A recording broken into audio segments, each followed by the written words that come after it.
Pourquoi est-ce que certaines personnes changent complètement après avoir commencé le sport? Aujourd'hui, on va parler des relations, de la confiance en soi et de l'énorme impact que le sport peut avoir sur l'image et l'estime que l'on peut avoir de soi.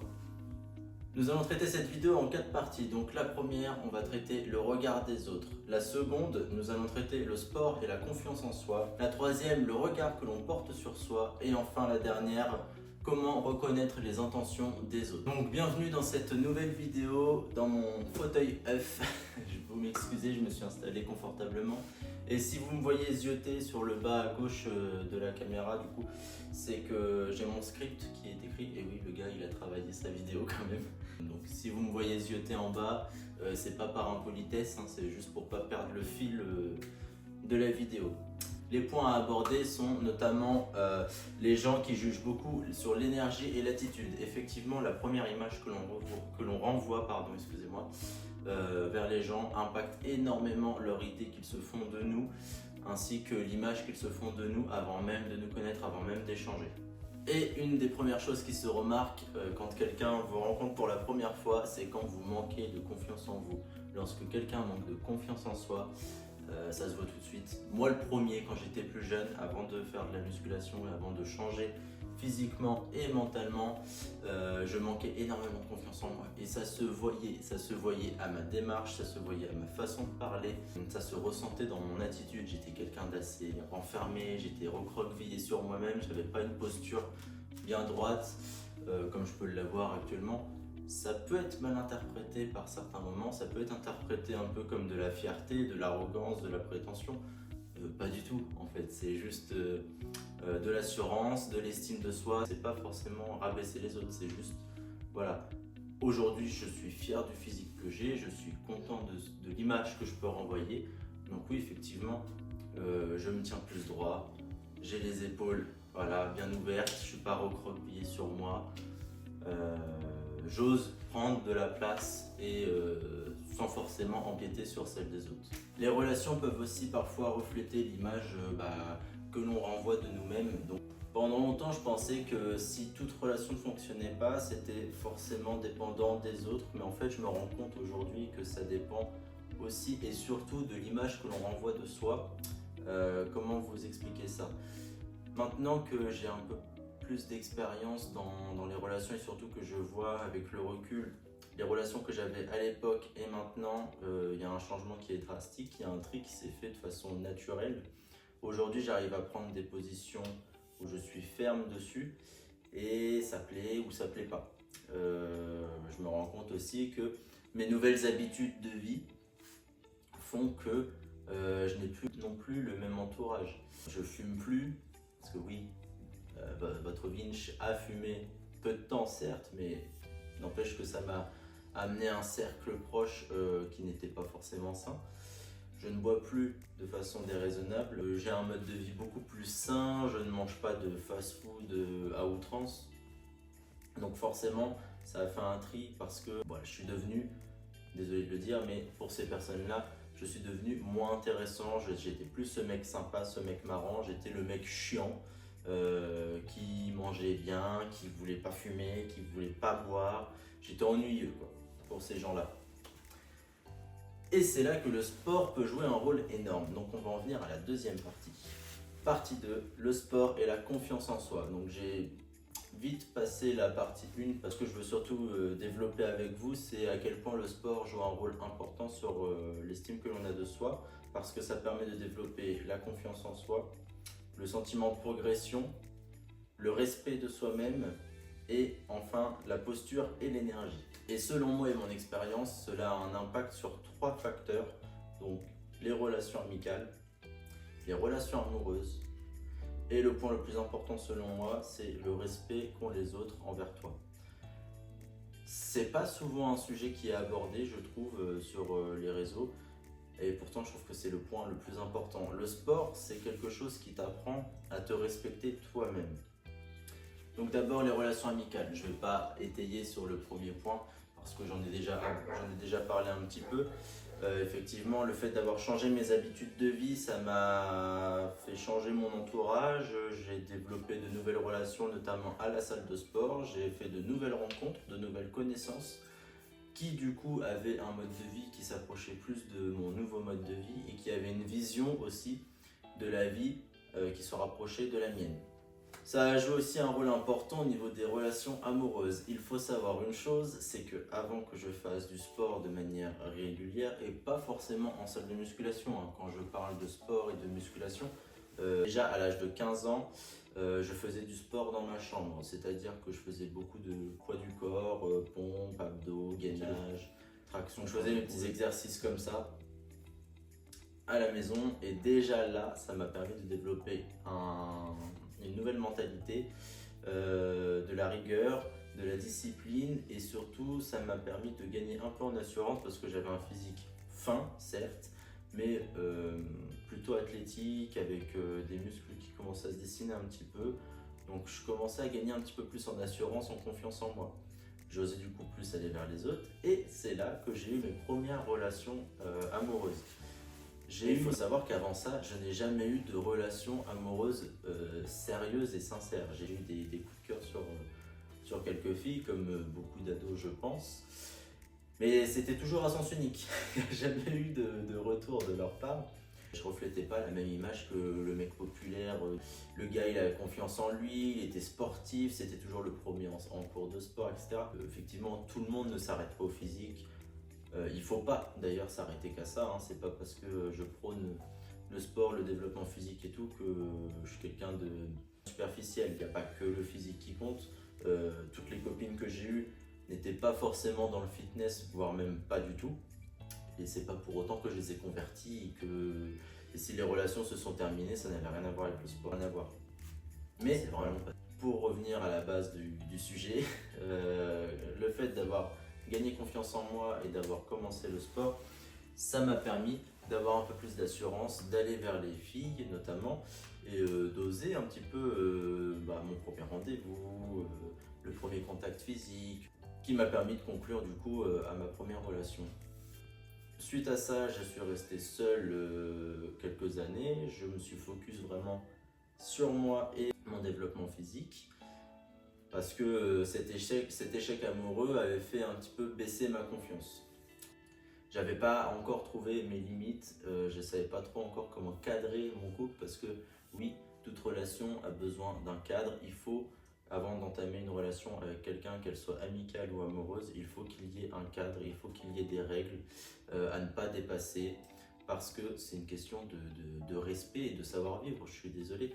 Mais si vous vous mettez avec quelqu'un et qu'il n'y a aucune règle établie à la base, le couple est en roue libre et c'est là que de mauvaises idées peuvent germer dans l'esprit de l'un ou de l'autre. C'est là que la jalousie commence aussi à germer parce que vous n'adaptez pas votre attitude de façon respectueuse envers votre partenaire. Si votre partenaire ne vous dit pas d'avance qu'elle manque de confiance en elle et qu'elle n'apprécie pas forcément que vous soyez très tactile ou que les autres soient tactiles avec vous et que vous le faites quand même parce qu'elle ne vous a pas donné cette instruction, et ben c'est là qu'il y a de la jalousie qui commence à germer, c'est là qu'il y a de l'amertume qui commence à être accumulée et c'est là que à force d'accumul, c'est l'implosion, c'est le clash et ça peut arriver parfois à des drames. Donc voilà, le tableau est un peu sombre, hein, mais c'est la réalité. Je vous parle de mon expérience à moi. Mes deux premières relations, j'avais pas établi les règles dès le départ et ça a toujours fini en fait au clash. C'est là que vous voyez tout le sens de établir les règles parce que entre être avec quelqu'un à distance où c'est chacun chez soi ou chacun chez ses parents si vous êtes jeune, ça n'a rien à voir avec être en couple et vivre ensemble et se supporter H24, 7 sur 7. C'est compliqué de rendre la chose saine, surtout si il y a beaucoup de rancune qui s'accumulent et que l'autre partenaire se sent délaissé. Il ne faut pas construire sa vie autour de la personne avec qui l'on est. C'est pas sain et surtout il ne faut pas chercher à changer la personne. Quand vous vous mettez avec quelqu'un, vous la prenez telle qu'elle est, avec ses qualités, avec ses défauts. Donc oui, il y a certains points où forcément il y a des concessions à faire. Il faut se mettre quand même d'accord sur les habitudes de vie, sur le quotidien. Voilà, du coup j'ai beaucoup étayé sur les relations amoureuses. Maintenant on va développer le troisième point qui est le respect que les gens ont envers nous. Du fait de changer son mode de vie, du fait de pratiquer une activité physique et sportive régulière, quelque chose qui m'a appris la rigueur, qui m'a appris la discipline et qui m'a appris à me respecter moi. La musculation, c'est qu'une question de respect de son corps parce que si vous voulez que les gens vous respectent, il faut avant tout vous respecter vous-même. Vous ne pouvez pas exiger de quelqu'un quelque chose que vous ne faites pas vous-même. Mais le respect des autres passe avant tout par le respect de soi. C'est donc une parfaite transition pour le troisième point, le regard que l'on porte sur soi. Il faut savoir que si tu ne te respectes pas, les gens vont le ressentir. Aussi, le sport, c'est quelque chose qui permet de reconstruire un peu cette estime de soi. Je parle pour mon expérience personnelle, j'étais quelqu'un d'assez chétif, comme je vous l'ai déjà dit. Et le fait de développer mon physique, parce que c'est la première chose que j'avais en tête quand je me suis inscrit en salle de sport, c'était de changer physiquement, parce que je ne me supportais plus, je n'avais plus confiance en moi, les relations avec les autres étaient très difficiles, pour ne pas dire un supplice parfois pour moi. Le sport m'a permis de casser un peu ces clichés que j'avais dans ma tête, ces codes que j'avais dans ma tête, et j'ai tout reconstruit. Aussi, là où il y a eu le plus de travail, au-delà du physique, c'est surtout mental. J'ai vu un changement dans mon attitude, dans ma façon de penser, ma façon de voir et d'aborder les choses qui est complètement différente de avant la musculation. Le sport peut t'aider à construire ta confiance en soi, mais le plus important, ça reste vraiment la relation que tu as avec toi-même. C'est la relation la plus importante à développer avant toute chose. C'est avoir une relation saine avec soi-même. Il faut savoir se respecter, il faut savoir s'écouter, il faut savoir se comprendre. Et ça, c'est quelque chose qui est plutôt difficile, beaucoup plus qu'on ne le pense, car c'est beaucoup plus dur d'être honnête avec soi que d'être honnête avec les autres.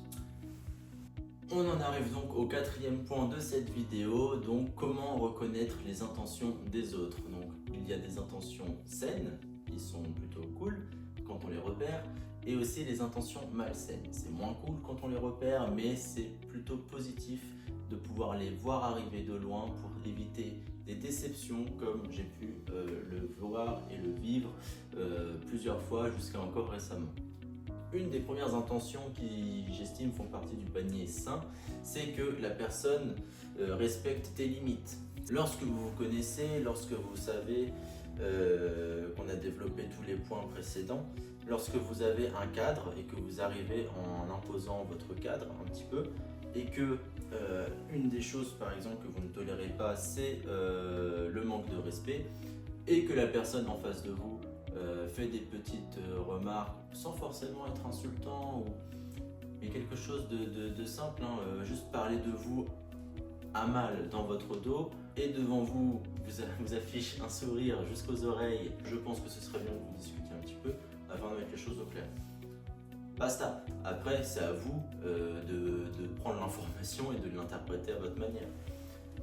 Et vous verrez que tout de suite, la personne qui a parlé en mal de vous va se sentir très bête et très stupide de vous avoir jugé plus vite qu'il ne fallait. Deuxième intention saine, les personnes autour de vous sont heureuses de vos progrès. Un exemple concret de personne qui est heureuse de mes progrès, pour mon cas personnel, c'est ma copine. Du fait de m'être lancé un peu sur YouTube, d'avoir mis le pied dans le grand bain et d'avoir commencé à lancer ma chaîne et à développer un petit peu le concept que j'avais en tête depuis un moment. Elle est très contente pour moi, elle m'a toujours poussé à le faire, chose qui n'était pas le cas de ma précédente relation. Ma copine actuelle me pousse justement à faire plus de vidéos, me pousse à me lancer là-dessus, et elle est toujours derrière pour me valider ou me corriger, et c'est quelqu'un qui est très franc et qui sait me dire voilà, quand ça lui plaît, quand ça lui plaît pas. C'est pas quelqu'un qui me dit ce que je veux entendre, c'est quelqu'un qui me dit ce que je dois entendre.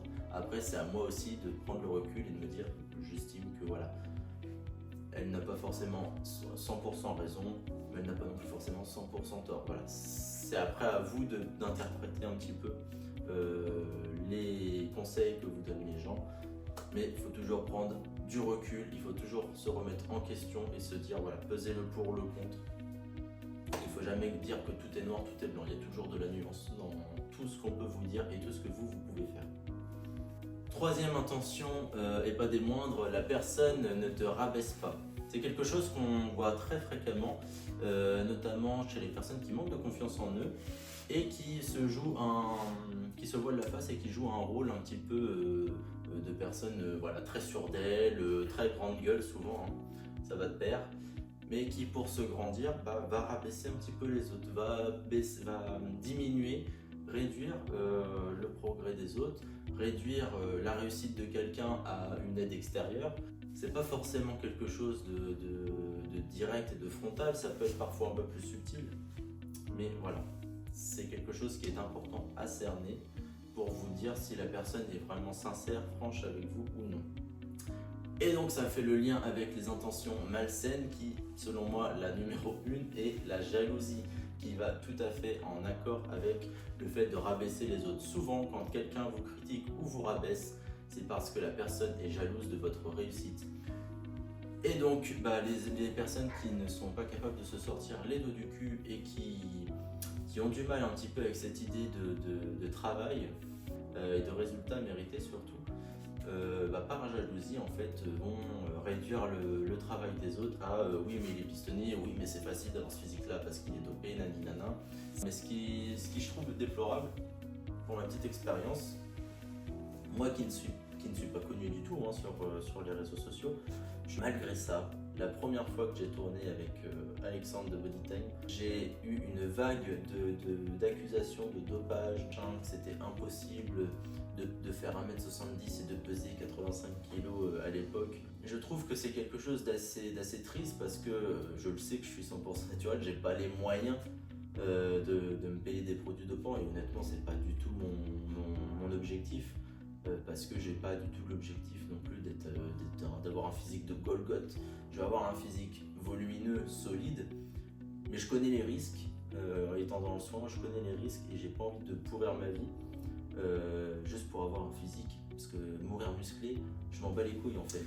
Mourir à 30 ans. Qu'est-ce qu'il faut retenir de tout ça? C'est que quand tu travailles sur toi, les relations changent, certaines se renforcent. Comme encore à titre d'exemple, mes relations avec Bodytime, avec CPJ. J'ai osé aller vers eux, je les ai rencontrés une première fois, on est parti en vacances ensemble. Voilà, aujourd'hui, nos relations se sont renforcées. Voilà, c'est vraiment des gens que j'apprécie, je les vois vraiment comme des grands frères que j'ai pas eu et que j'aurais aimé avoir. Et t'as d'autres relations qui disparaissent, comme avec beaucoup d'amis que je pensais être des amis, qui au final ne l'étaient pas parce que la dernière qu'on m'a sortie en date, c'est que les valeurs que je partageais sur les réseaux sociaux n'étaient pas en clin avec les valeurs de la personne qui m'a complètement ghosté.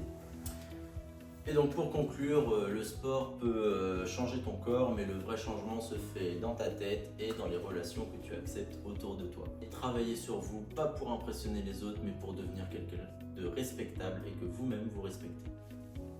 Si vous aussi vous avez remarqué que certaines de vos relations évoluaient, changeaient, disparaissaient, etc. lorsque vous évoluez, n'hésitez pas à me partager vos expériences dans les commentaires. C'était le Vinch, je vous dis à bientôt, ciao!